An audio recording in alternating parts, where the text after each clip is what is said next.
What's going on, y'all? Harry from Harry the Horse BBQ here, and in this one, I'm not horsing around with this bacon, egg, and cheese sausage. We're gonna make some homemade bacon, stuff it inside some beef and pork links with some eggs and some cheese, smoke them off to build some amazing smoke flavor and red color, and then we'll pop into an iconic New York breakfast in a sausage. Looking to mix a New York breakfast with a Texas barbecue staple? Well, the horse has got your back. Let's get it.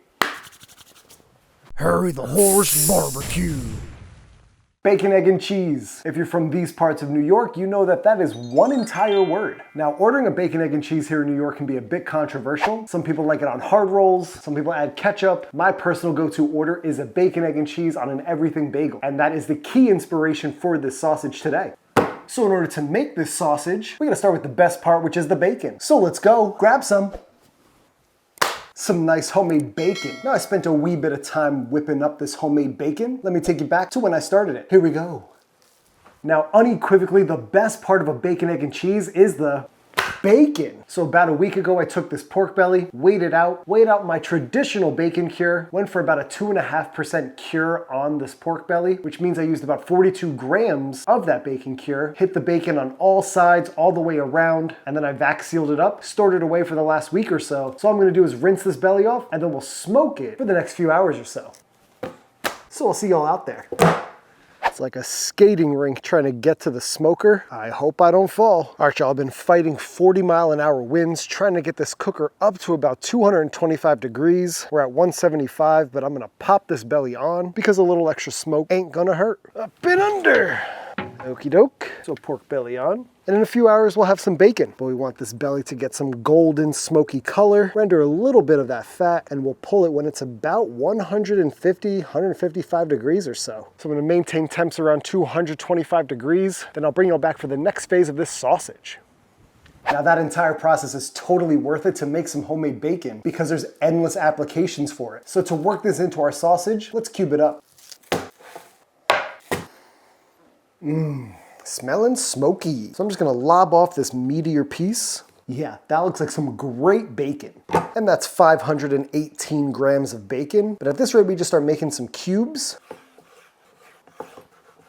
This is essentially what I'm going for. We're gonna render these out before they go into the sausage. So this size will definitely shrink up. And here's all of our bacon cubes ready to hit the oven to render out. Now, one thing I didn't quite consider but didn't quite overlook is the weight of this bacon after it's been rendered. This bacon is obviously going to lose a lot of the fat once it renders out. So we'll figure out how many grams of bacon we have after it's done cooking. And if I need to cut up a bit more, I can easily do that. Off to the oven, and let's get started on those eggs.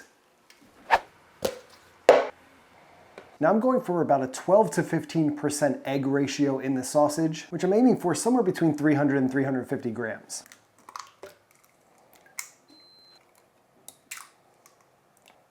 So 6 eggs right there gets me about 320 grams of eggs. I think I'm gonna roll with that, especially with the prices of eggs these days. In go our 6 eggs. And I'm gonna start off with about 50 grams of heavy cream. Here goes nothing. And in go our eggs onto this parchment lined tray. Give it a little tap, tap, tap, tap, tap, tap, tap. And then carefully these go into the oven. Not the prettiest eggs, but we just won't use this section right here because it turned out to be way too thin. But I'm essentially gonna cube these up just like we did the bacon. We've got our cubed eggs and our cubed bacon. The eggs came out to be about 270 grams and the bacon only about 180 grams. I'm gonna cook off some more bacon, maybe cook off a few more eggs. But in the meantime, I'm gonna start to dehydrate some of these Martin potato rolls. This is a trick my guy Tyler Hodge uses in a few of his sausage recipes. These are gonna act like the bun of a bacon, egg, and cheese, but also act as a binder to make that sausage tack up quite a bit. I'm gonna dehydrate 2 buns. Just gonna pop a couple of these into a low oven until I can pulverize it into breadcrumbs. Quite a number of ingredients that go into the sausage. We've got all of our bacon lardons, our dehydrated Martin's potato rolls, and one of the most, if not the most crucial ingredient of this sausage is this Cooper Sharp American cheese. It is the best American cheese on the market, no doubt about it. And lastly, our eggs are chilling in the freezer, and I want them frozen so they don't break apart when we work them into the sausage. But before we get to that meat, we gotta make this spice mix.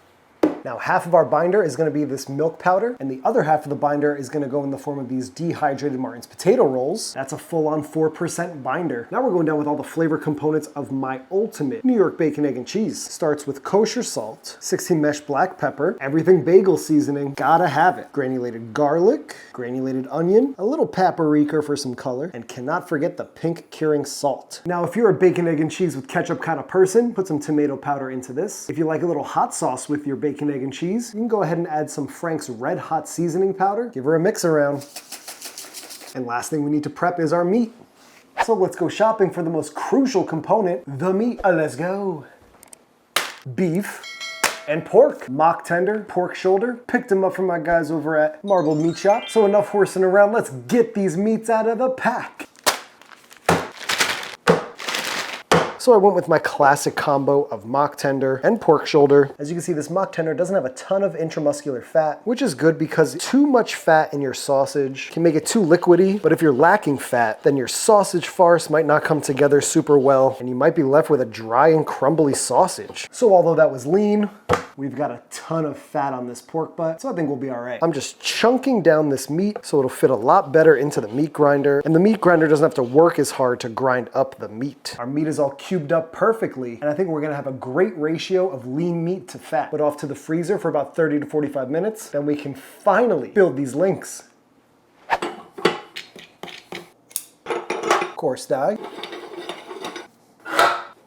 Meat is cold, grinder's cold, and the foot pedal's attached. Let's grind it up. Now I'm gonna go for a double grind through the coarse die to help emulsify this meat and fat together just a little bit better. So the first thing I'm gonna do is add our spice mix in and just loosely incorporate it into our meat. Just wanna get all the meat covered in the spices before we start adding everything else. Going down with 10% of the weight of this meat in water. Farce is looking nice. Going in with our bacon. Can you have too much bacon? Next up is our Cooper Sharp, and a ton of it. And lastly, our frozen eggs. This is a hefty batch of sausage. Holy cow. You can see what it's doing to my glove. I think it's time to case this up. Slam dunk, tomahawk, behind the back. Just some natural hog casings from the butcher, and you just want to soak them in warm water for a little bit and then run water all the way through the casing to help lube it up.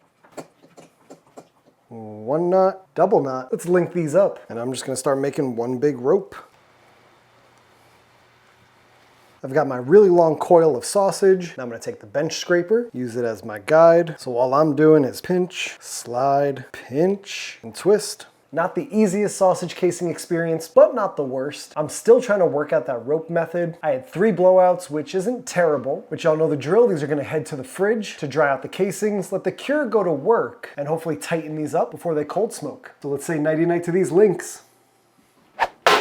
And after about 40 hours in the fridge, we're ready to cold smoke off these links. Now a number of these are looking plump, super studded with all that bacon, egg, and cheese. And I think we're gonna have an ultimate breakfast sandwich and a bite in these links. And I'm stoked for it. Surprisingly, these links are a little bit wet on the underside, so I'm gonna park these in front of a fan for the next 30 minutes while our smoker gets ready for the cold smoke. So I'm ready to have some links for breakfast, so let's go fire up the cooker.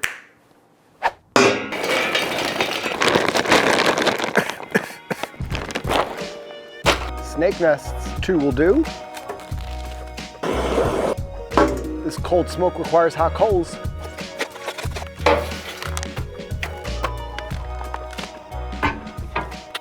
All right, y'all, the cooker is sitting between 125 and 150. We want this cooker to be smoky and hot enough so the links can actually gain some temperature and a ton of smoke flavor, which will yield that red color. But we don't want it too hot because then we'll start rendering fat and melting the cheese inside these links. Enough horsing around, let's pop them on. Up and under. Okay. Well, that was over easy. Get it? Like an egg. Anyway, we got these bacon, egg, and cheese links just begging to be cold smoked. They're sitting nice and snug on the cooker, and they're going to pick up some amazing smoke flavor and some ridiculous red color. Now I got the damper to the smokestack about halfway closed, and our fire is set up to rock anywhere between 125 and 150 degrees Fahrenheit. So I'll bring y'all back when they're looking red and smoky, but until then, let's close it down. Boom, shakalaka. Just a tad bit over 3 hours on these links. Let's take a looky-loo. So far, so good. That red color is not horsing around. Just take a look at these bad mama jammas. They're pretty firm, a little bit greasy. Let's see that cheese in there. Time to cold plunge them. The cold plunge will tighten up the casings, stop the cooking, and these can be vac sealed and thrown into your freezer and kept there for quite a long time. Now, I actually did a cold plunge the other day. I was able to last in there for about a minute, and I do not envy these sausages whatsoever. Gonna get the pit temps up to about 250, then we'll pop these back on to finish out this process. Cooker's approaching 250. Let's pop these back on. All right, we'll let these go for about 20 or 30 minutes. Then we will finally get a taste of this bacon, egg, and cheese sausage. Well, y'all, these are the last of the sausages. I've already given 2 packs away. One of these is for my brother, the other for the king himself. But just look how beautifully these links plumped up. That color is amazing. With all the ingredients in here, we gotta check out some coins to see how she's studded. You gotta love when that cheese starts flowing. Nice chunk of egg, beautiful chunk of bacon. Cooper Sharp is just oozing out. Let's give it a try. Oh yeah, it's got all of those flavors of a bacon, egg, and cheese for sure. Getting that creaminess, saltiness from that bacon, that egg rounds it out. The everything bagel seasoning coming in just a wee bit. That studdage is unreal. Y'all gotta try these. This bacon, egg, and cheese sausage is so good, I just can't stop. Seriously, these are great for breakfast, lunch, or dinner.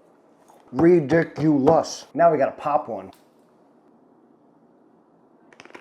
That is one of the best bites of sausage I've ever had. These are truly not horsing around. A good New York bacon, egg, and cheese is one of my top favorite foods, no doubt. This is just the best of both a New York breakfast and a Texas barbecue staple. Hold your horses. The studdage in these links are ridiculous. Yeah. Plump and juicy, that casing is snappy, and then once you work through the Texas aspect of the sausage, the New York hits you in the face. That Martin's potato roll binder worked wonders. Doesn't add a ton to flavor, but definitely keeps these super plumped up.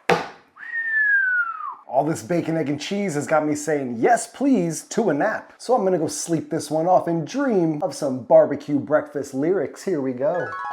Whoa, I'm feeling easy like Sunday morning in this dream. Cool. Nothing better on a Sunday than a bacon, egg, and cheese. You can turn it into sausage even, yeah, with ease. Yeah, with these you pack in 3s and then you freeze them down to like 0 degrees. You'll be saying OMG and G's Louise. Itching, wanting more, yeah, like you got some fleas. Speechless out of breath like you about to wheeze. So hit that sub button, drop a like for me.